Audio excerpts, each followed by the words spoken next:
pag dumating ka na sa halfway through your term, sa yung dadalawang taon na lang ang natitira sa iyo, normally bumababa ang iyong approval rating with the singular exception of si PRRD. Pero ang dito sa huling survey ng SWS, masyadong alarming yung pagbagsak ng satisfaction rating, ng net satisfaction rating. Ibig sabihin, napakadami o mas marami ang hindi satisfied, hindi nagugustuhan ang palakad ng ating pamahalaan sa pamumuno ni Pangulong Marcos kontra sa dun sa mga natutuwa o okay lang sa kanila yung pagpapatakbo o pag-ugit ng ating pamahalaan. In fact, if I am not mistaken, this is the yung bang 2 years and 2 years before the end of their term, no? Ito yung pinakamalaking net dissatisfaction rating na minus 15% sa buong kasaysayan ng ating pamahalaan mula noong EDSA 1, mula noong 1986. At ang natatandaan ko si Presidente GMA noong 2 taon na lang ang natitira sa kanyang pamamahala, minus 6 ang net dissatisfaction rating, no? Negative satisfaction rating. So itong minus 15 ay talagang alarming by any measure. Opo, pag mga ganito, pahirapan na rin ang pagbangon po, Sir Lito, habang papalapit po yung national elections din. Unang-una, Admar, even without the net satisfaction, the negative satisfaction rating na minus 15, talagang ang na-tiyempo tayo sa napakahirap na sitwasyon sa ating ekonomiya, no? And wala tayong nakikitang masyadong elbow room para sa kasalukuyang administrasyon na gumawa ng mga nararapat na solusyon, lalong-lalo na sa pagtaas ng presyo ng mga pangunahing bilihin, no? Pati sa pag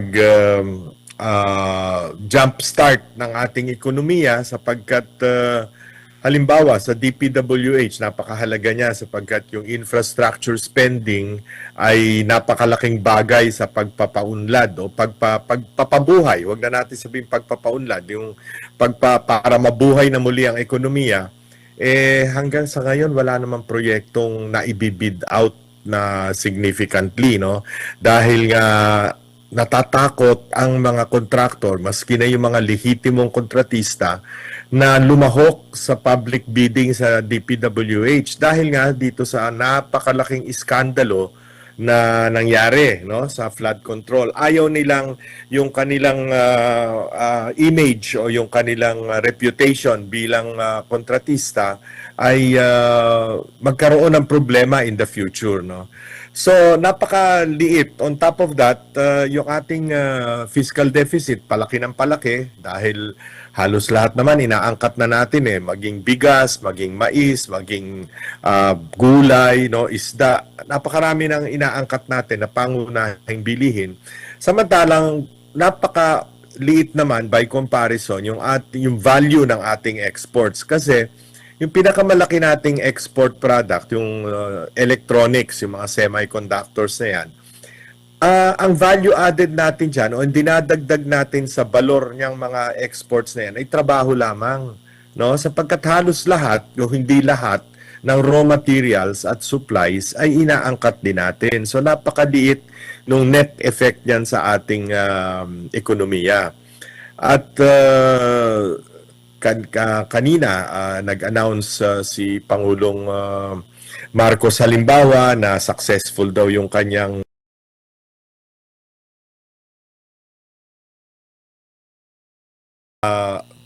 tutol sa teleconferencing na ginagawa sa lower house, sa House of Representatives, at ginagawa ng kabinete, ginagawa ng halos lahat ng hanay ng ahensya ng pamahalaan, hindi lang dito kundi sa buong mundo, at sasabihin nilang yung mga ngayon magdedepensa nung linya ni Pangulong Marcos na ayaw niya noong teleconferencing, wika nga, magiging tuta sila ng pamahalaan, di ba? Tuta sila ni BBM. Ayun ang napakasimpleng sa payak na pag-uunawa ng taong bayan, yun ang sasabihin. Kasi presidente na mismo nagsabi na tutol siya. O de kung ikaw sumang-ayon ka doon sa pagtutol niya, edi tuta ka ng presidente. Opo, tsaka paano po yun? Naunang sinabi po ni PBBM na hindi niya inuutusan na maaresto si Senator Bato, pero ngayon nagko-comment siya na hindi siya dapat makasali through online. Paano yun? Di ba lalabas na parang siya ang nagpapahuli talaga kay Senator Bato. Anong tingin mo dun, sir? Totoo, MJ. Hindi ba gusto nilang isoga sa ICC? At therefore, ang magdedetermine kung si Bato, Senator Bato ay may kasalanan talaga o mako-convict o ma-acquit ay ICC. Silang judge doon, hindi ang Pangulo natin, hindi tinanggihan na nga niya ang ating hudikatura ang dapat na humawak ng kaso ni Bato, di ba? Dahil binibigay na nila sa ICC. So anong karapatan niya ngayon para sabihing nakikita mo naman na iba-iba ang kanilang mga pinagsasasabi. Nakakasawa na eh. Matatandaan mo, ilang beses paulit-ulit na sinabi niya nung bago siyang presidente hanggang noong 2025 na ayaw niyang manghimasok ang ICC dito, hindi niya kikilalanin ang anumang warrant of arrest o anumang aksyon na gawin ng ICC dito sa Pilipinas. Pero ano ginawa? Kinidnap nila si Pangulong Duterte, hindi ba? Ilang pagsisinungaling na kasi yan eh. So wala nang naniniwala. Kanya nga, yung net satisfaction rating, pabagsak ng pabagsak. At ang nagkaroon ng survey tungkol sa trust or tiwala ng taong bayan sa Pangulo ng Pilipinas, palagay ko negative din ang mangyayari dyan. Opo, pag-usapan po natin, Sir Lito, yung bagong development ngayong araw din, yung schedule po ng resumption ng flood control probe, June 4. Ngayon pong darating, Huwebes ba yata yan o Miyerkules? So, this coming week. Huwebes. Anong tingin mo dyan, sir? Sabi po ni Tito Sen, hindi pwede.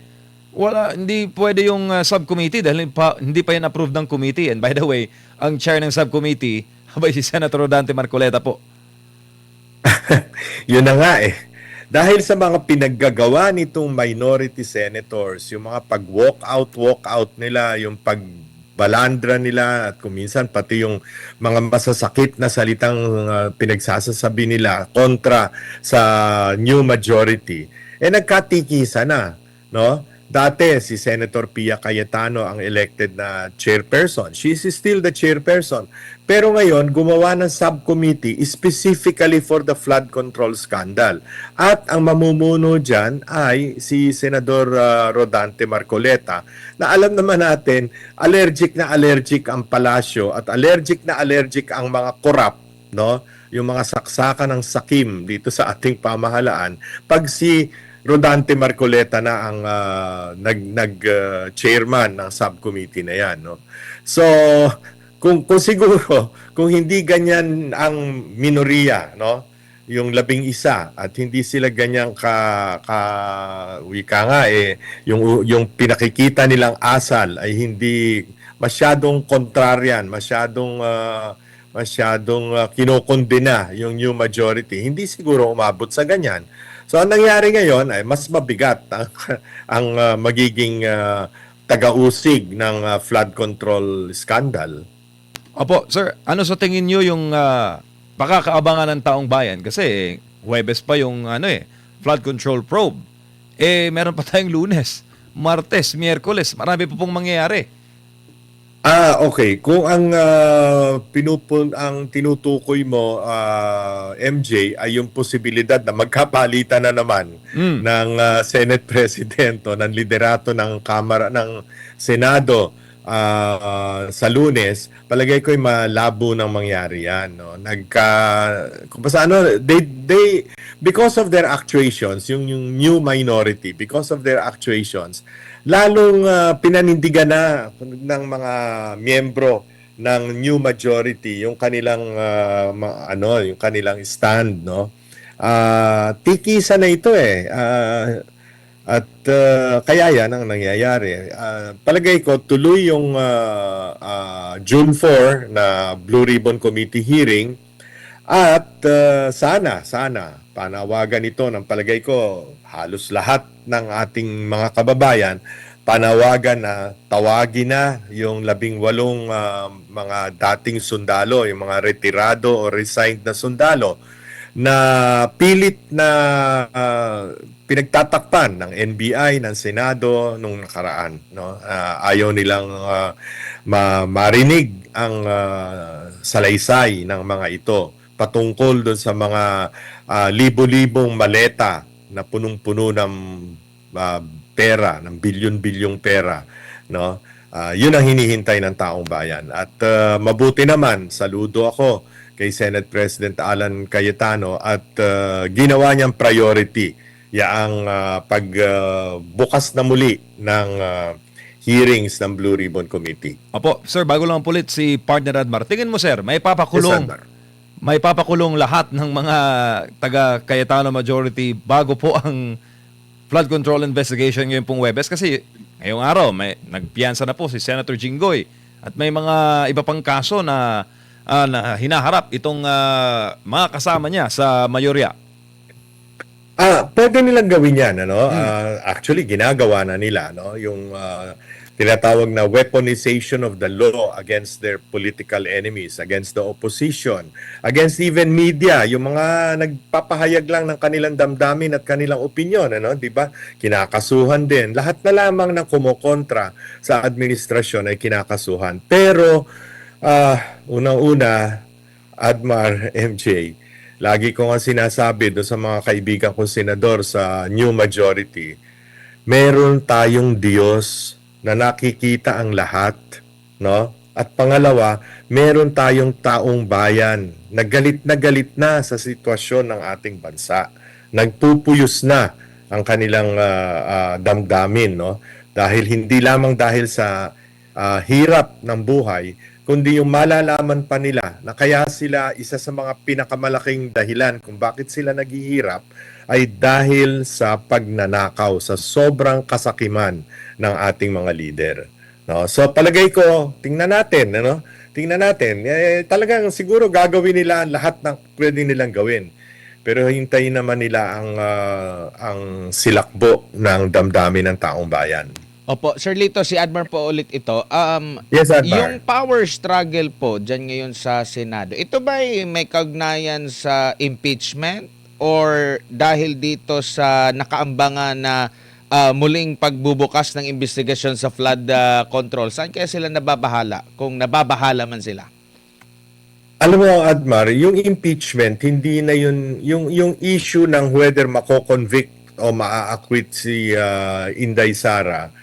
Miski na yung mga kalaban ni Inday Sara, miski na yung tinatawag nating diehard Duterte haters, yung mga sa kanilang pananaw, mas basta't sa Duterte, walang ginawang tama yan at dapat mawala yan sa takip na sa balat ng lupa, no? Miski sila inaamin nila na ang realidad, no, ay hindi kayang kunin ang 16 na boto para mag-convict kay Inday Sara. So, hindi yan ang punto de vista nila. Ang kanila lang gusto ay i-demolish ang reputation at integridad ni Vice President Inday Sara. Yun lang.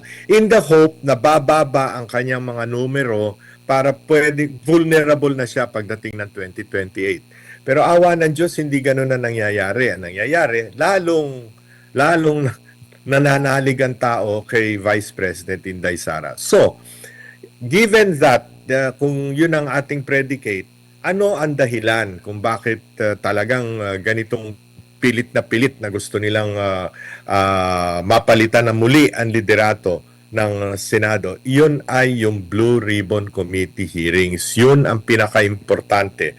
Sapagkat pag talagang kinalkal mo ang surface ng mga ebidensya at inalam mo talaga kung yung mga testimonya na mahalaga, yung mga ebidensyang mahalaga, ay iyong maisiwalat sa taong bayan in the full light of day, wika nga, talagang yun ang kinatatakutan ng kasalukuyang administrasyon. Pero kanilang pinagmamalaki na sa kanila nag-umpisa yung paglaban sa korupsyon. Bakit pipigilan nila yung pagbubukas nitong Senate Blue Ribbon Committee investigation? At lumang tungtugin na yun, sila nag-umpisa. Sila nag-umpisa. Kung sila nag-umpisa at talagang seryoso sila, matagal nang nakulong. Siguro kalahati ng buong Kongreso nakulong na at marami pang iba, yung mga leader, yung mga cabinet members na involved dyan, no? Siguro nakulong ng lahat yan kung seryoso sila. Kitang-kita naman ng taong bayan na talagang pinagtatakpan nila ang katotohanan dahil aabot sa kataas-taasan siguro. Pero hindi po ba nagamit na nila kung sinisiraan nila ang isang Duterte? Di ba nagamit na nila yung ganyang klaseng formula, Sir Lito? At hindi ito naging matagumpay? Hindi naging matagumpay dahil nakikita naman natin sa survey ratings, no? Pero existential na yan wika nga, no? Para sa kanila, hindi nila matanggap dahil nga sa dami ng mga pang-aapi, sa dami ng mga abuso na kanilang nagawa, no? Hindi nila maubos maisip papaano na pag si Inday Sara ang naging pangulo. Papaano na kung sila naman ang usigin at may karapatan naman at matuwid namang sila usigin, no? Tingnan mo yung ginawa nila kay Pastor Apollo, 'di ba? Kibuloy, 'di ba yung nagpupuyos ang damdamin ng mga taga Davao at ang mga milyon-milyong mga adherents ng KOJC dahil do sa ginawa yung inhumane hindi ba? Miski si Presidente Marcos Sr. hindi ganun no? So ngayon, ewan ko, lahat natapos yung ginawa nila kay Pangulong Rodrigo Duterte, bagamat alam nila na napaka-popular ni Pangulong Duterte, no? At yung basta mo na lang kikidnapin ng isang dating pangulo, mag-80 anyos na actually. 80 years old na nga last di ba? Hindi ba? I mean, para sa Pilipino, yung simpatya lalong umigting, no? Kay Pangulong Duterte at by extension kay Vice President Inday Sara. Opo, dumarami ba ang kanilang kalaban? Gumagawa ba sila ng maraming kalaban po ang gobyerno ngayon, ang administrasyon ngayon, Sir Lito? At makabubuti ba ito sa kanila? Considering, lalo na ito, parang napaghalata ng ating mga kababayan, bakit panay yung may mga reklamo, may mga kaso? Itong nandito sa majority ngayon at atat sila na talagang makasuhan, mabumilis ang kaso, agad na maaresto si Senador Bato, full force, tapos yung mga wanted daw, nakita ko sa post sabi nung isang dating general ng pambansang pulisya, may mga dati ng mga wanted sa kidnap for ransom na may mga patong pa sa ulo na matagal nang naging wanted, hindi ganito ka porsige ang pagtugis po nila, Sir Lito. Yun na nga, malinaw na malinaw na ang direksyon ay laban lamang sa oposisyon, laban lamang sa mga kaaway sa politika. Kaya lalong nagagalit ang tao. Parami ng parami, hindi lang yung mga biktima ng kanilang weaponization of the law, yung mga taong bayan na nakikita na ano ba to? Sobra naman ito, no? Natatandaan ko nung panahon ni tatay ni BBM, si Ferdinand Marcos Sr., naging sigaw ng bayan noon tama na, sobra na, palitan na.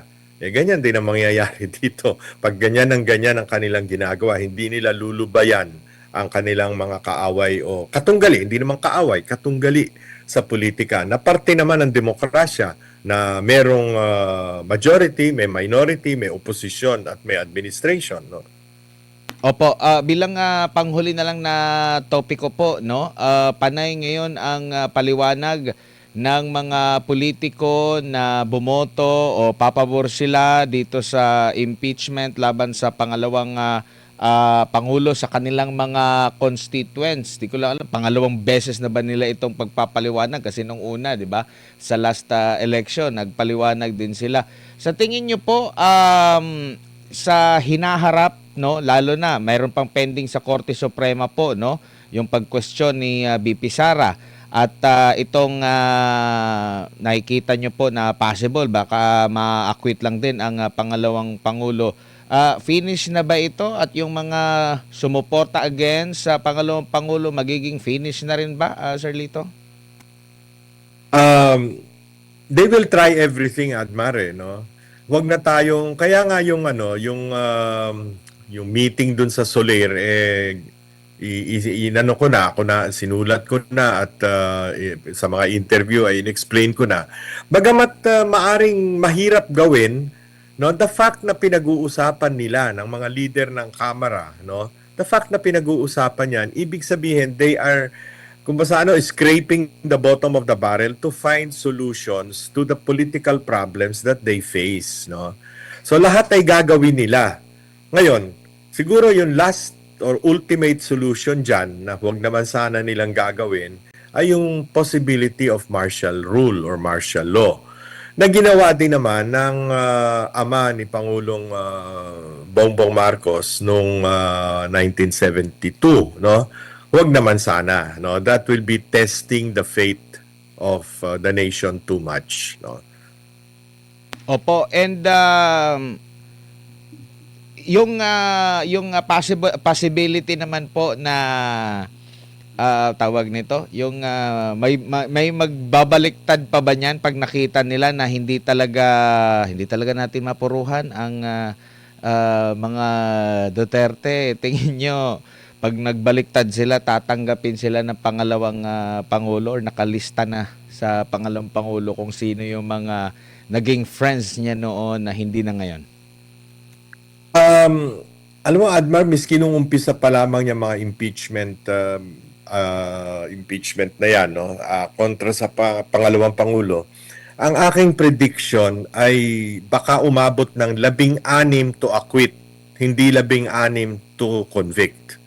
Posibleng dahil nga nagkatikisan na itong majority and minority ngayon, posibleng ngayon na bumaba yung 16. Ibig sabihin, hindi na 16 to acquit, no? Kasi 16 ang kailangan para conviction. Posibleng bumaba na yung 16 na magko-convict, na mag-a-acquit, no? Posibleng mga ano na lang yan, siguro mga mababawasan niya ng 5 o 6 pa galing sa minority ngayon, yung 11, no? Mahahati pa yan. At yan, in the end, babaliktad at boboto rin for acquittal, no? So far, tumatama yung aking mga prediction. Palagay ko, tatama pa rin ako sa prediction kong yan, no? Na overwhelming ang magiging decision ng Senado to acquit rather than to convict. Tsaka itong galawan against sa pangalawang pangulo, patunay ito na wala pa talaga silang matibay na pantapat sa kanya for 2028. Iyan ang malaking problema ni PBBM. Assuming na wala siyang planong masamang plano na pairalin pa ang papalawigin ang kanyang termino, no, palampasin ang 2028. Assuming na hindi ganon at talagang magkakaroon ng halalan, ang napakalaking problema niya ay kung sino ang kanyang magiging manok o sino ang kanyang magiging kandidato. Sa hanay ng administrasyon, yung pinaka mga masabihin na natin mayat-maya nasa TV, mayat-maya na naglilibot sa buong bansa, mayat-maya nagpe-press conference, no, na mga miyembro ng kanyang administrasyon, lalo na ng kabinete, 3%, pinakamataas na 5% ang survey ratings, no.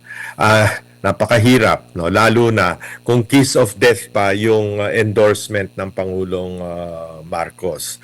So ngayon, ito naman mga pinklawan, no, umaasa at kaya sila pati yung mga kaliwa, no, nagbi-build up trying to build up rather, ng kanilang kandidato na ang habol nila ay basbasan ni Pangulong Marcos para magkakaroon ng coalition between the Pinklawan and the administration.